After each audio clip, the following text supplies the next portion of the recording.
Good afternoon, ladies and gentlemen. It is September 7th, 2020. Coming up in the Crusty Canuck podcast, I have a very special guest. Her name is Zuzana Janosova Den Boer, a Czechoslovakian immigrant who came to Canada in 1997, who witnessed the Eastern Bloc communism, and is basically seeing the same similarities in today's Canadian politics. Stay tuned. The podcast is brought to you by Rampage Coffee Company, Strong, Rich, and Smooth, and the folks at Canuck Corporation. Well, ladies and gentlemen, like I said, we got a special episode in line for us today.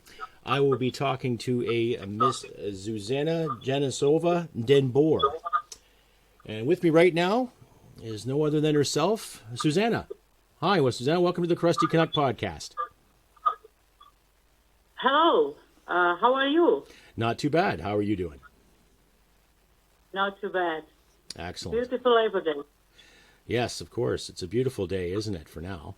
You can tell that summer is starting to fizzle out and we're getting into the autumn season. So, Zuzana, please tell my listeners out there just your basic background, like say where you're from, like where you're born, where you're from, how you grew up, and when you came to Canada.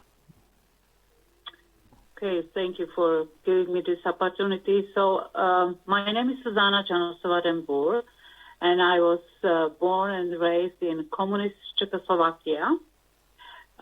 So, basically, I grew up in totalitarian system, and I know very well how propaganda is working. I spent basically all my childhood and early adulthood in totalitarian communist system. And I have to admit that at the time I didn't know what communism is and how oppressive it is, because I didn't know exactly what is real freedom. So I believe that we will have chance to talk about that in details, coming back to the point, I moved to Canada in 1997. At the time, Czechoslovakia did not exist. It was Slovakia and Czech Republic. Both countries, they've been claimed as democratic countries, so I'm not political refugee. I was always thinking to escape communist Czechoslovakia, but I was very worried about my family, because I knew that communists, they would punish entire family if I would run away.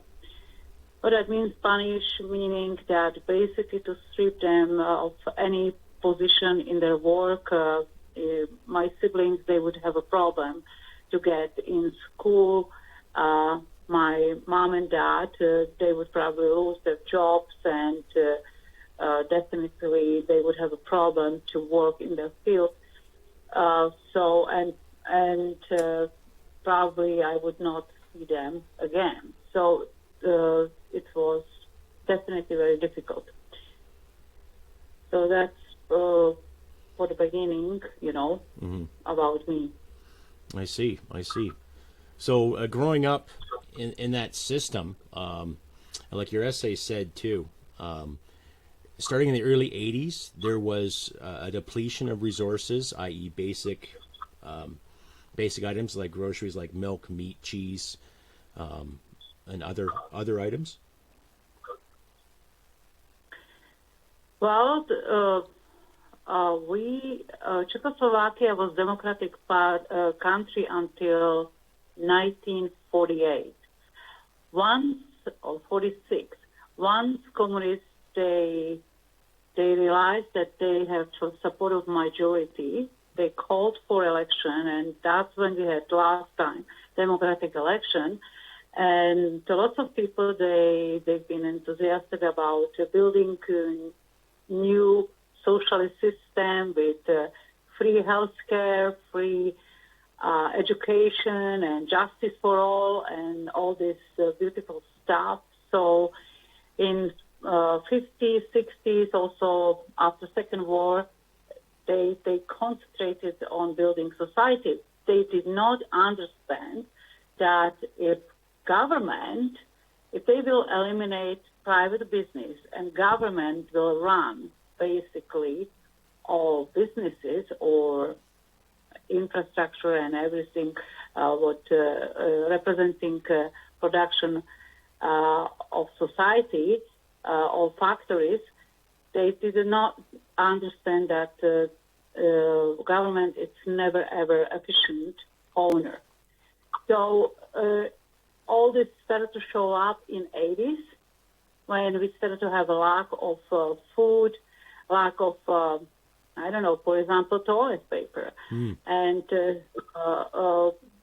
groceries, vegetables. So slowly society started to change to very inefficient system, meaning that very soon was very important who do you know and not what do you know.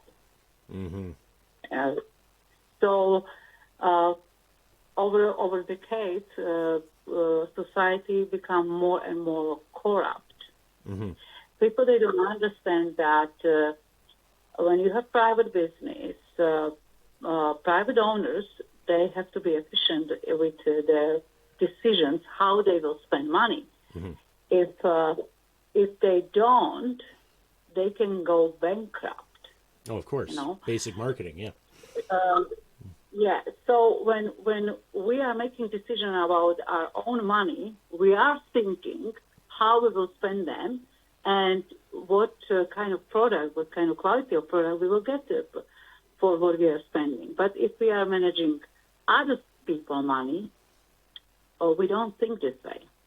And this is exactly what is happening with government. So in any communist country, everything was run by government. We had private business prior Second War and early after Second War until communists they came to power, and it took them over 10 years to nationalize all industry. They started with bigger companies, of course, and then they went down to smaller and smaller companies. First, they started also with some loans for private companies and ownership in private companies until they took completely everything. So they made people dependent on them. That's why communism always hates private business, because they cannot control them. But people, they become fully dependent on government. Government is controlling them. So basically like the nanny state. All freedom is gone. Yeah. So the inefficient system, of course, it was showed in production of anything. We had to fulfill our production plan. So let's say Communist Party of Czechoslovakia set up that this and this amount of certain product must be produced, which we met that, but they did not ask if people want this product. Basically, production was not reflecting market. So we had lots of products in storages, So it was huge waste. Wow. So basically, all the resources pooled for the sake of the government rather than for what the people needed. Exactly. Yeah. Because, market is a good factor showing what people they want, and which product will be sold at what price. Nothing like that exists when government is running everything. They set up price, they set up what product will be produced, how much will be produced, how many products we will have of certain type of clothes, shoes, whatever. And if people they don't buy, then it's a waste. That's it. Wow, and that's funny because we basically went through the same thing, like when we were taking social classes in high school. in regards to production, what was needed, and how the communist model failed. Like I mentioned to you before, when we had a little phone call there, when I was about 16, oh yeah, we're like, rah, rah, communism's cool. And then something like Tiananmen Square happened. And we were all basically glued to the TV sets when we watched the result of said uprising. And it was scary. And luckily enough, shortly thereafter, you grew up understanding that communism failed. Berlin Wall came down. And a lot of these former Eastern Bloc countries just said, okay, that's it. We've had enough. We're going back to democracy. This is it. Kind of a great chapter in the world history as far as I'm concerned. You know, like I say, especially with the wall coming down, too, in Berlin. Opening things up, opening markets, letting people do what they want to do to flourish and to thrive. Now, based on your experiences growing up in the former Czechoslovakia, what are the similarities you see today that remind you of your youth, of you growing up in said system? Well, my first, I would say, awakening started in 2015 when we had provincial election of Alberta, and I have to be honest, when NDP won.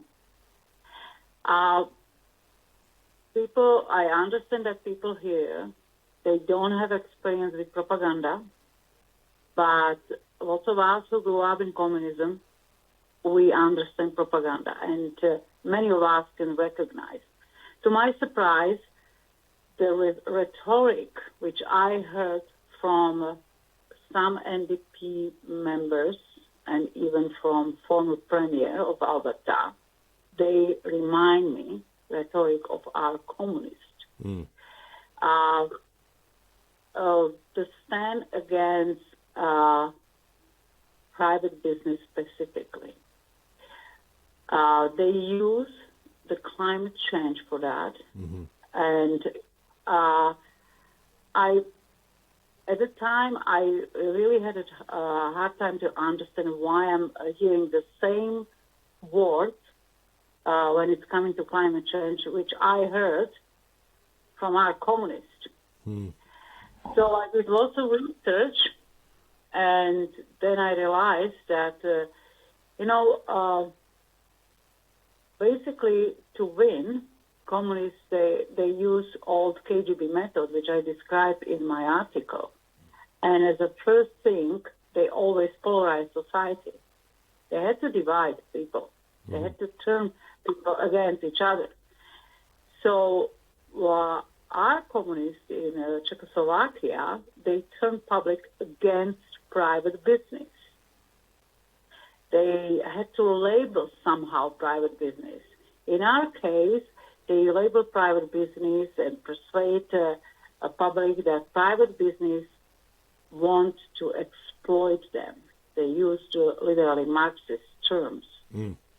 Now, what I could see that because this cannot be used directly anymore, it was used in the past, indirectly it's used in climate change, saying that private business is destroying our planet. And there is no coincidence that first they went after oil and gas industry. It's a strong industry, and I mean wealthy industry. It's producing lots of revenue. So there is reason why they went first after oil and gas industry. At the time, people, they did not realize that this is just start. Then they will go after farmers, after renters, and so on, until they will bankrupt every single private owner. Or they will basically take more and more ownership in private companies. So first was to turn public against private business. Now they add also some new tools, which I have to admit we didn't have before too much. and I call them identity tools, meaning turning genders, like women against men. I counter the movement Me Too as one of the tools. Or, for example, races. This is the most recent one. Like this Black Lives Matter is Marxist movement. So to create as much as possible chaos, anarchy, and slowly people they are then basically losing perception of reality. Yeah, the mob mentality. Exactly, to turn to mob mentality.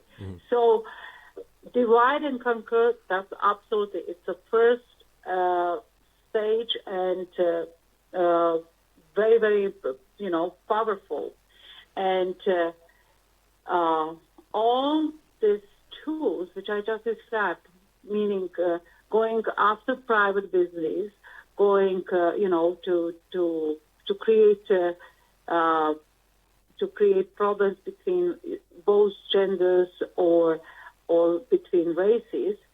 All this together, it's just how much they can polarize our society and turn people against each other. They are definitely going after families. They don't want to see strong families. They just pretend. And they always use slogans, justice for all, or, social justice, whatever. Yeah. This is word which it always was working on people, and it's robbing, I would say, almost Asian feelings. People, they always were striving, for justice. So they also like to use the feeling of victimhood. We've all seen that, yes. Yeah, the whole victimhood mentality.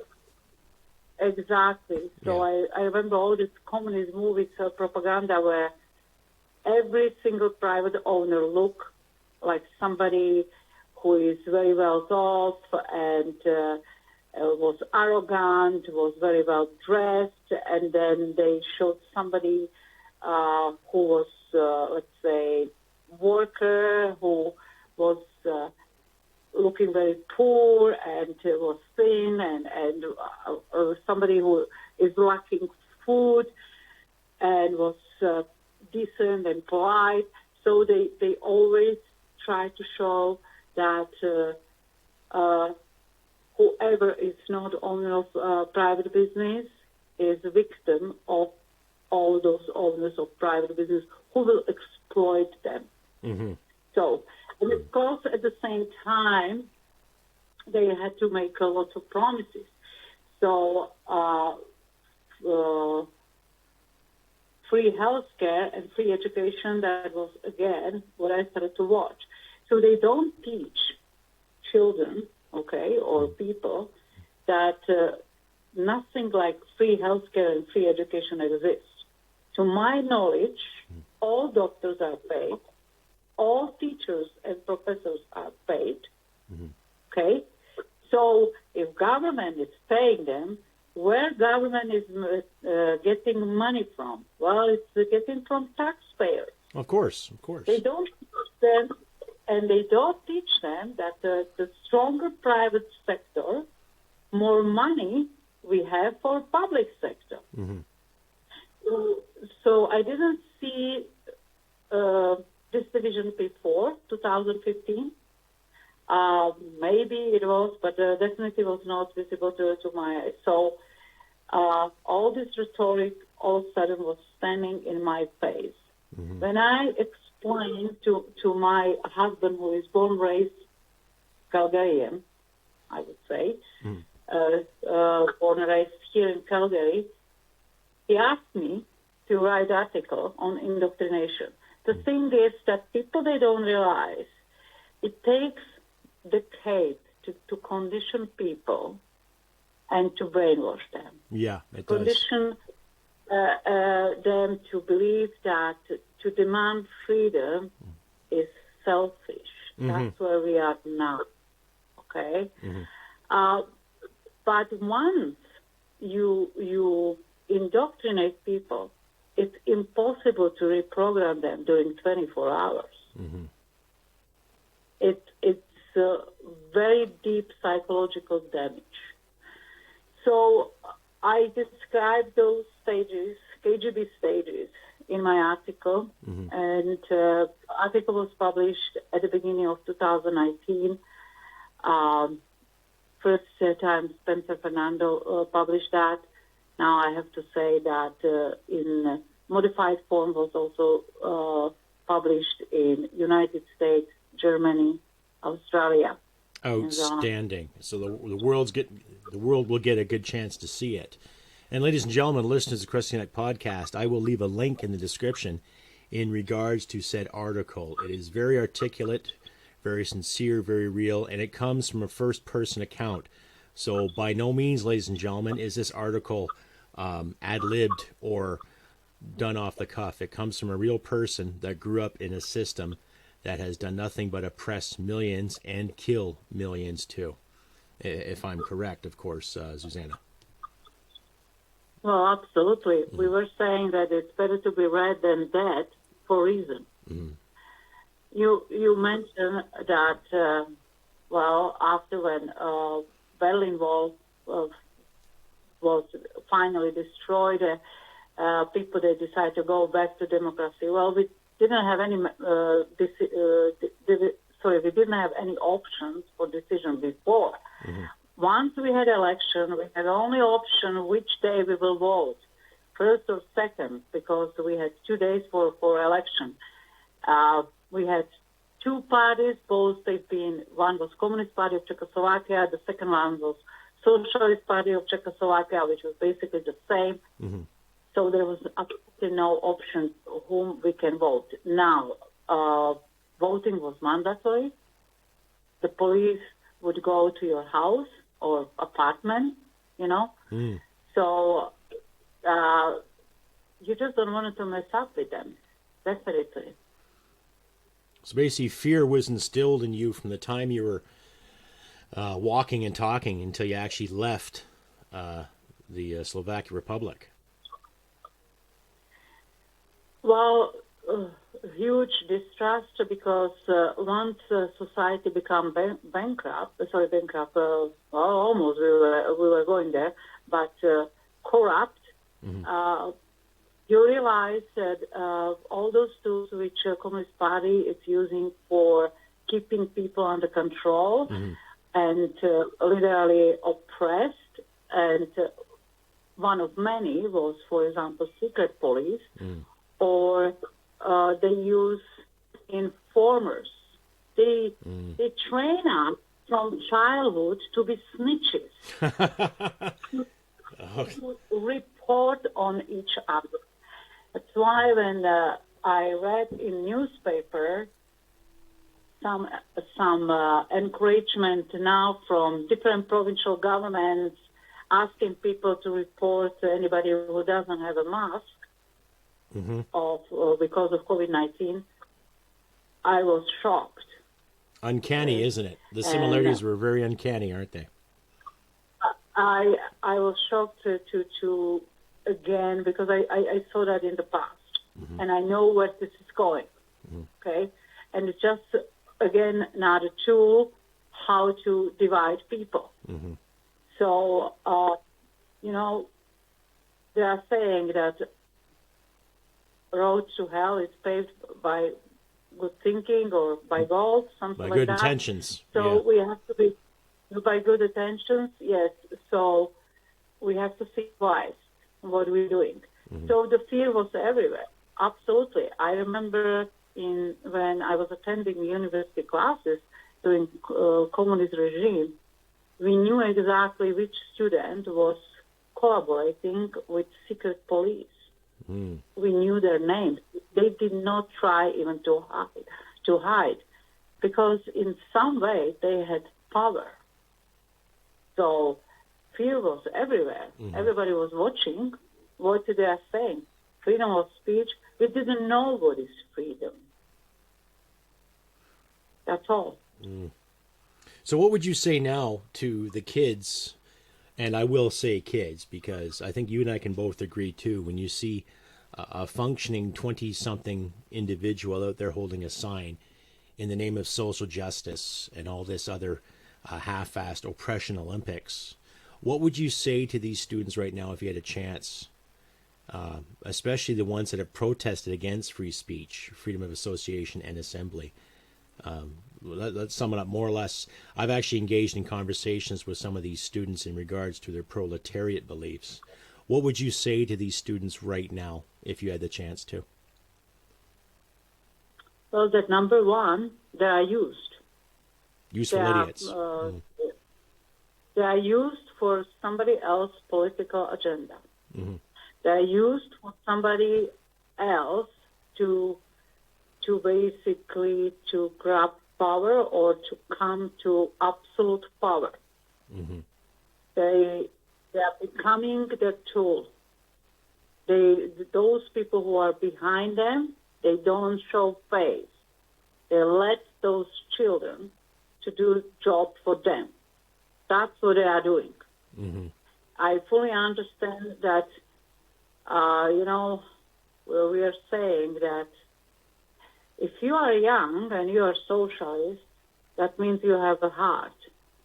But if you are in your 40s and you are still socialist, that means you don't have a brain.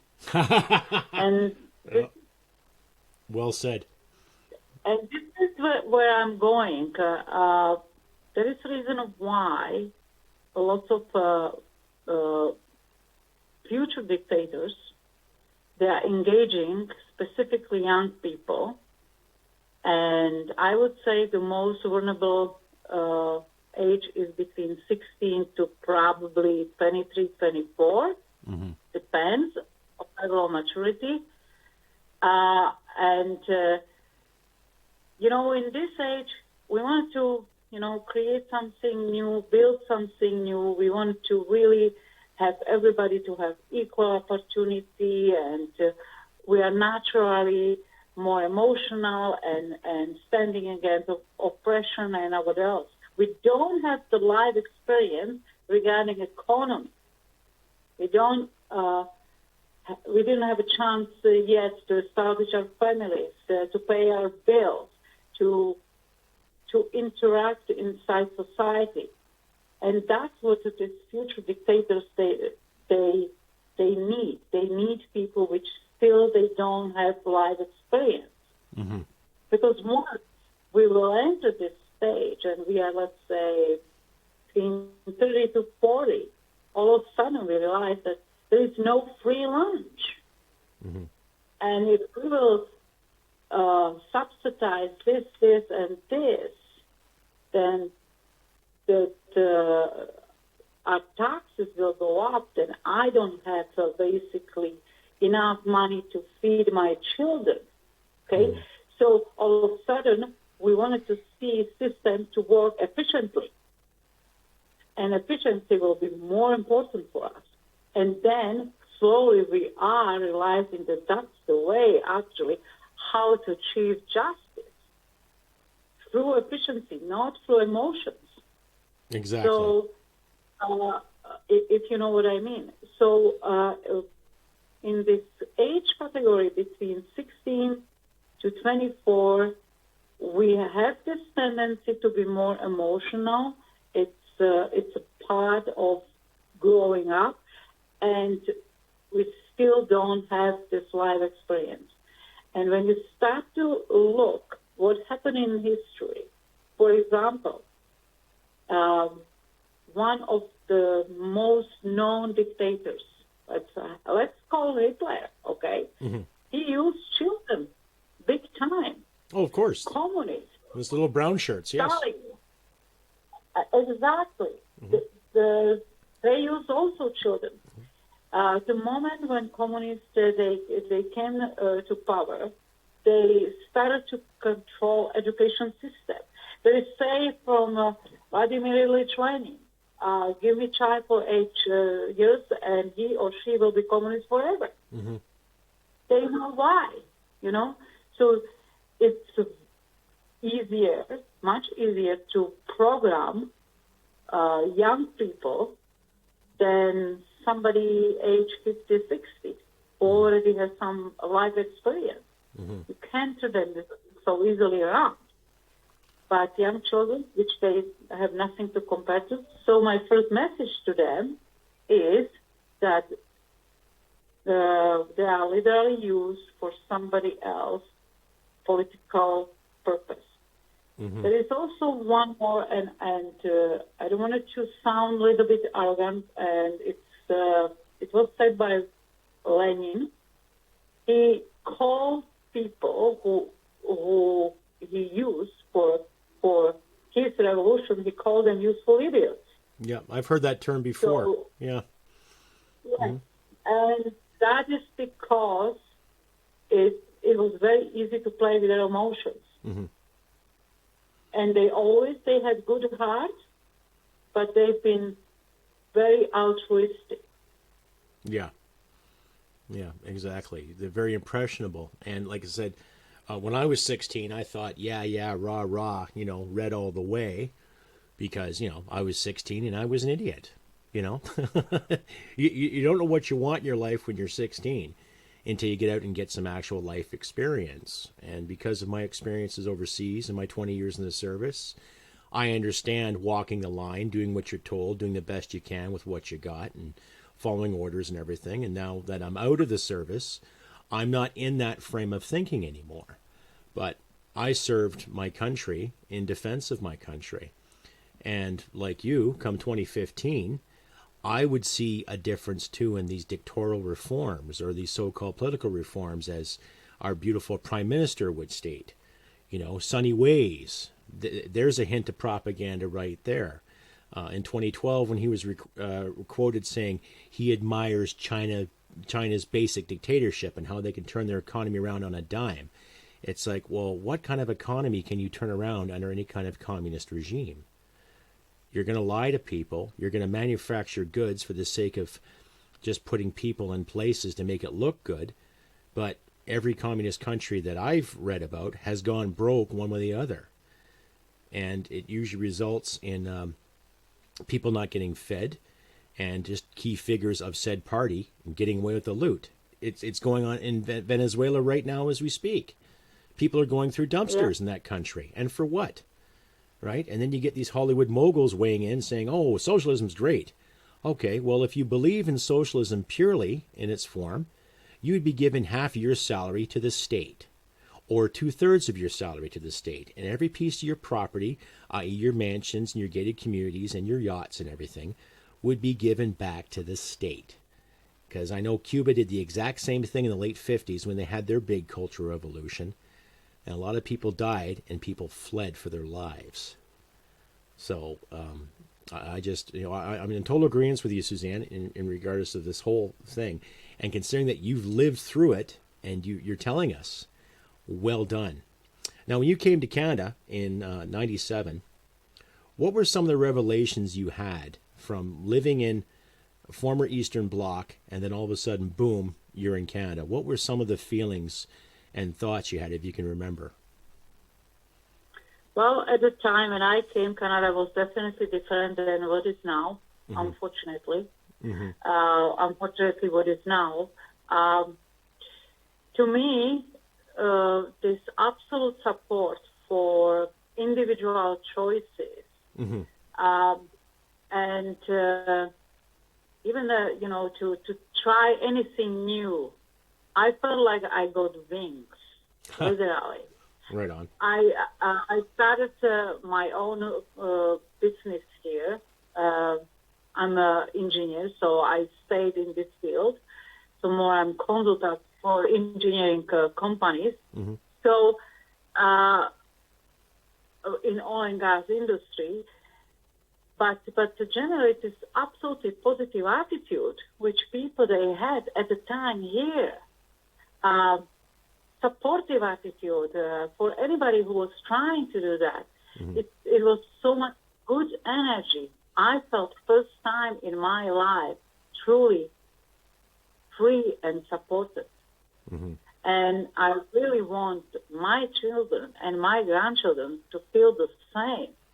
And it's disappearing, and big time, absolutely big time. Mm-hmm. Sorry, Crusty, I wanted to come a little bit back to, maybe second advice to these children who are protesting. Mm-hmm. They can go for a few months, or maybe even a few years if they want, for example, to visit countries such Venezuela, Mm-hmm. and that can definitely be for them big lesson Mm-hmm. before they will do anything else. Because once these people who wanted to establish totalitarian system here in Canada, once they will win, then all children and young people, they are becoming property of the state, Mm-hmm. just like we did. My message also to parents, you will not have a chance to say anything. Mm-hmm. What your child will be taught in school or not. The regime will dictate.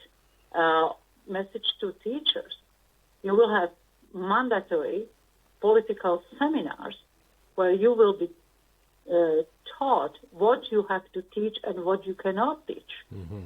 That's what is coming, and that's what I see now. I see it now And, too. I agree with you. Yeah, especially when it comes to indoctrinating younger kids in sexuality and identity. It was unheard of when I was a kid to be taught that. And we had the standard, sex ed training from the time we were 12, 13, 14. And it became more of a health issue, if anything, protect yourself from STIs, right? And in a way, there was no identity classes.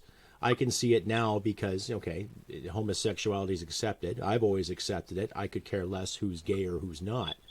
But what's scary is that you're seeing a lot of this quote unquote training happening to kids that are 4, 5, 6 years old. It's scary. Exactly. They even don't allow children to have their childhood. Yeah. And I know how my parents, they felt during communism. They couldn't say anything what the Communist Party was doing with us when we had these mandatory classes and mandatory seminars and mandatory questionnaires and mandatory answers. Everything was mandatory. Mm-hmm. There was absolutely no different answer. Different answer meant something, okay, how did you raise your child? No, my parents, they would be in trouble. So many parents, they choose even to do not discuss politics. Mm-hmm. And at home. On the top of that, what Communist Party was doing in Communist Czechoslovakia was trying to encourage children to report their parents if they can overhear anything at home about communism. Jeez. But Crusty, it's coming here. Mm-hmm. Again, Yes. 2 months ago, I read already, if you see anybody from your family who is not having mask and what else, or is probably against all this, what we have now outside with COVID-19, questioning even that. Yeah. Right? Mm-hmm. So let's report.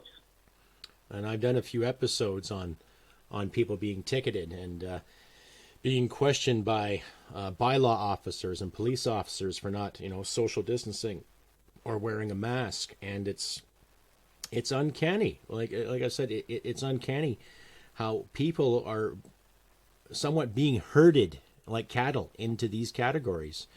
And I'm in total agreement with you when it comes to, well, you've heard the term, don't be a Karen, right? Like I've said the thing too.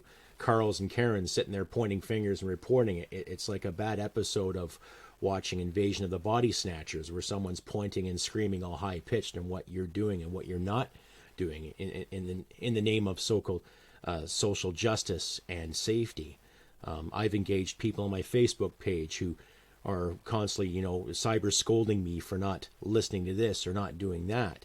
And is one thing understanding personal safety, but you and I have both seen the numbers when it comes to the casualty rates of this pandemic, and it's affecting people that are already locked away in homes already. And it's not affecting the general public, just like what SARS did in the early 2000s, and or what the common flu can do to people. And yet they're constantly throwing us the statistics in regard to how many people have this now. And yet you're not seeing and hearing enough from people who have actually recovered from it, and some of the advice they should be giving too. My personal physician said, just keep up the vitamin D and the zinc intake. Drink lots of fluids and get out there and eat healthy and just do your thing. And if you do get sick, give me a call. And it's been 6 months now. As far as I know, the curve was flattened, or it hasn't been flattened, or it is flattened. We're just not being told it, knock on wood. It's a real poop show. Without cussing, it's, well, okay, screw it. I'm going to cuss. It's my show. It's a real shit show. So, Well, indirectly, we have the we have teaching nation to snitch on each other. Yeah, and that's scary. Something what was unheard 10 years ago, or maybe 15 years ago. I didn't see that when I came here. Quite opposite, And now it's becoming more and more norm. Mm-hmm. More acceptable because people are doing it outside of the name of fear. Yes, exactly. So we don't know what is coming next. Mm-hmm. But once people they started to use that, again, it will become more and more normal. Mm-hmm. And that's another word. When I hear about new normal, do you know how communists they called the period from 1969 until 1980s? We had this democratic revolution in 1968 until Soviet army together with army from different communist countries went to Czechoslovakia and basically stopped any democratic process. They invaded us, so they crushed everything.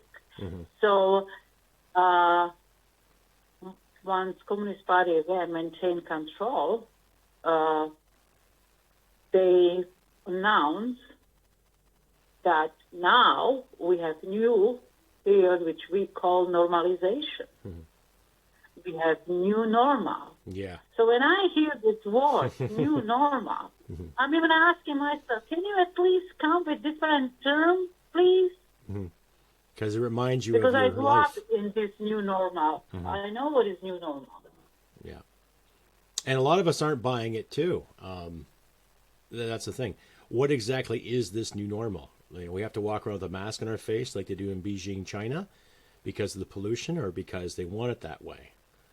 And then when you see on the news in regards to deals of factories being made to produce these masks and these breathers and everything, that's great. Well, don't we have the industry in this country that can already do that?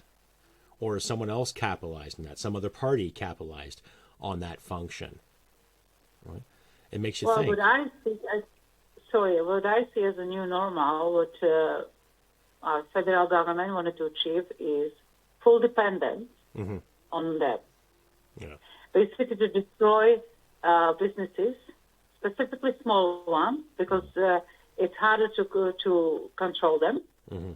And with the different loans, they can also take under control big businesses. And as I said, to make people dependent on government. Mm-hmm. And once they achieve that, then they have control on people's lives. Yeah. And then I'm telling, okay, if you don't speak now, you won't speak later. There won't be any chance to speak later. Mm-hmm. Then you have to only practice two traits. The first one is obedience, and the second one is servitude. This is what we had as an option. Mm. So, yeah. So it's scary. Everything is all packaged together. It's all packaged together, I would say.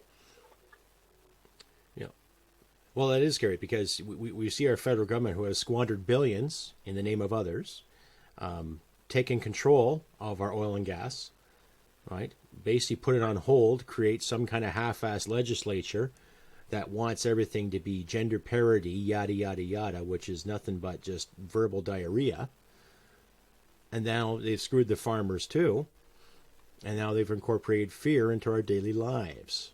So I can see the totalitarian dictatorship rearing its ugly head, right? And considering that you have lived through that before, I'm sure it is just a vivid reminder of what was and what possibly may be. So my listeners would like to know too, Zuzana, how do you feel, let's say, about the upcoming throne speech coming up on the 23rd? And what do you think Mr. Potato, or correction, our Prime Minister, and I use that term loosely, is actually going to try to say and try to promote come the 23rd of September? Well, I think he will try to use it in climate change and green propaganda big time, because it's already working in East Canada. That's how he won the last election. And as I said before, yes, Liberal Party has minority, but Socialists, they have majority in federal government. And all of them, they use climate change and green propaganda. I also think that they will use COVID-19 again to impose fear and excuses and justification for more spending. Unfortunately, people, they lost fear from debt. They don't understand that all this money, they have to be paid. Yeah. They have to be paid by somebody. They won't disappear. They are attached to a certain interest. We have to pay this interest. They call that serving debt. People, they don't ask questions how much monthly we will pay and how many schools and hospitals and services they could be built and done with this money. There is no accountability. I have a feeling that lots of Canadians now, they live for just moment now, and who cares what will be later. It's not accountability to future generations and not taking their responsibility. So what I'm expecting on the September 23rd, to just do everything to number one, to keep people in fear, and number two, to still sway their way of green propaganda economy. Now, I know that this is connected with United Nations goal, so I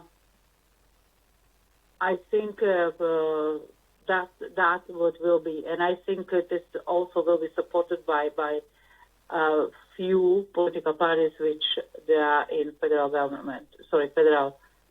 House of Commons. So he'll need, so if he makes this legislation, if he does pass any kind of green propaganda, he'll have to have backing because of his minority status. Yeah. And he does. He has NDP, he has Green Party, and I believe that even Bloc Quebecois would support that. So I don't think that Conservative Party of Canada can do too much. Okay. Exactly. So, and I'm expecting that Mr. Trudeau will stay in power, and he will continue with whatever he wanted to do. That's scary, isn't it? It's a scary reality.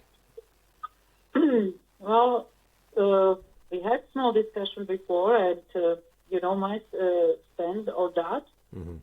That there is only one way how to change the situation, and not a way which many Canadians they would agree with.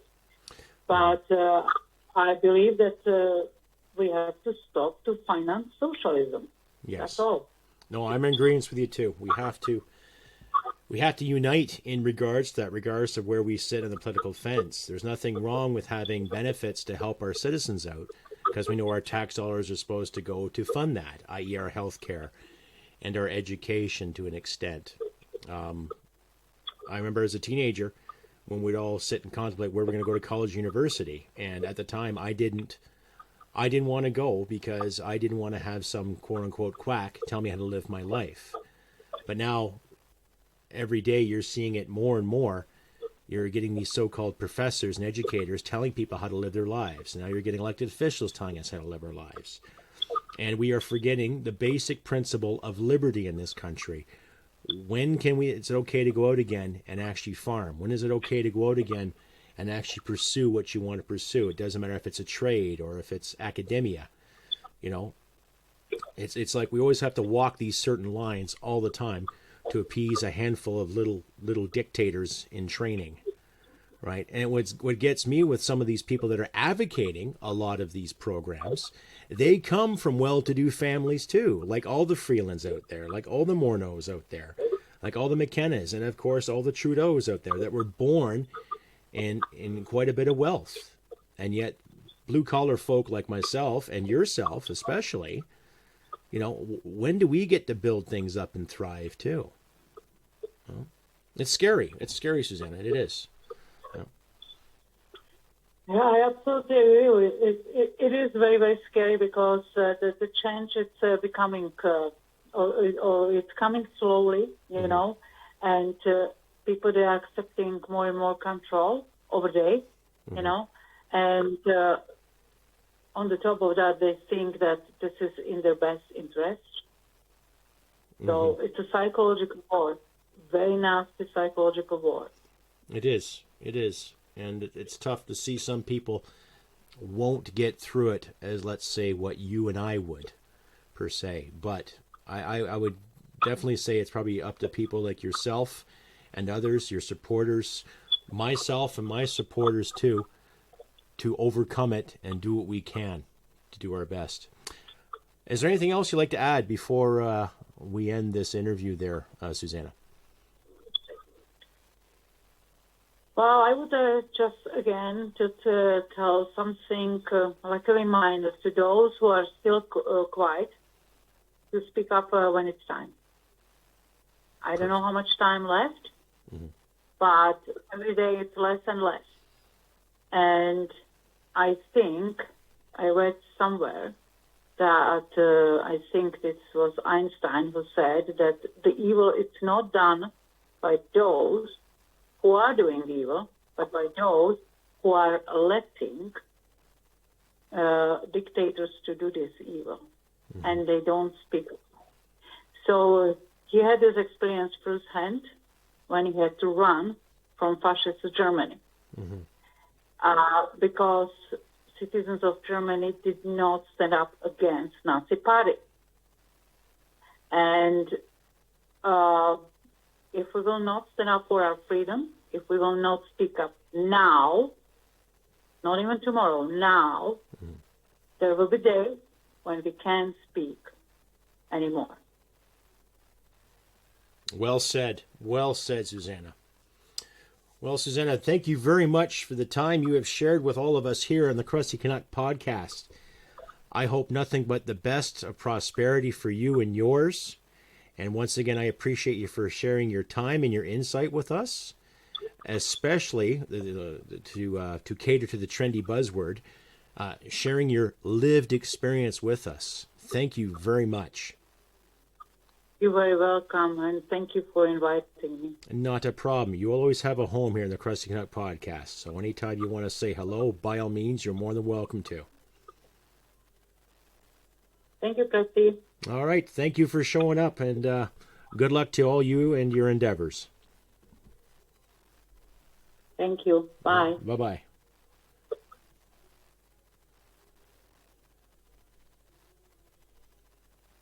Ladies and gentlemen, that was Zuzana Janosova Den Boer. I'll leave a link to her article there on my description page. What an interesting conversation. What a well-rounded individual, intelligent, articulate human being. And not to mention, she is a patriot of this country, too. And you can also find her on Facebook. I'll leave a link if you want to reach out and contact her. But ladies and gentlemen, like we have said, like I have said numerous times, too, I personally want prosperity. I want people to thrive. I want people to get out in the world and do the best they can with what they got. And there's nothing wrong with loving your country, right? So regardless of all the green propaganda going on, I too want clean water. I want fresh air. But we're not going to achieve that and maintain that because the government says so. The government says so, okay? I do like government to a point when it's governing, not conditioning or controlling. And you've heard it from herself there, Zuzana, in regards to where she grew up and how she was brought up in said system. And she sees the similarities. Anyhow, you guys can decide if you want to reach out and touch and talk. Sorry, a little pervert there. Anyhow, you want to reach out and talk to me, by all means, reach me at crustybcanuck67@gmail.com. Or other ways you can contact me via Instagram, Parlay on Facebook, and other means. I'll leave every link in the description. If you do feel like donating to this podcast, by all means, I'll leave links in the description too where you can donate. If you do commit a $5 to $10 donation a month, ladies and gentlemen, you'll get yourself a free t-shirt. That is right. You will get yourself a free t-shirt if you send a committed donation of $5 to $10 a month. Go to my Teespring line, pick a shirt, and I'll mail it to you at no charge. Anyhow, ladies and gentlemen, for this September 7th, 2020, I have been Crusty Canuck. A special thank you out there to Zuzana for her beautiful interview. And I highly suggest, ladies and gentlemen, read her resume. It's quite informative and it can be quite shocking to the individuals out there that have pondered socialism as the key to success in our society. And like I always say, ladies and gentlemen, please consider donating and look after your loved ones. Look after what you have. And remember, humanity and merit wins the day. Take care, and we'll see you next time. Bye for now. Sweetheart, because I am hard, you will not like me. Yes, sir. There is no racial bigotry here. Here you are.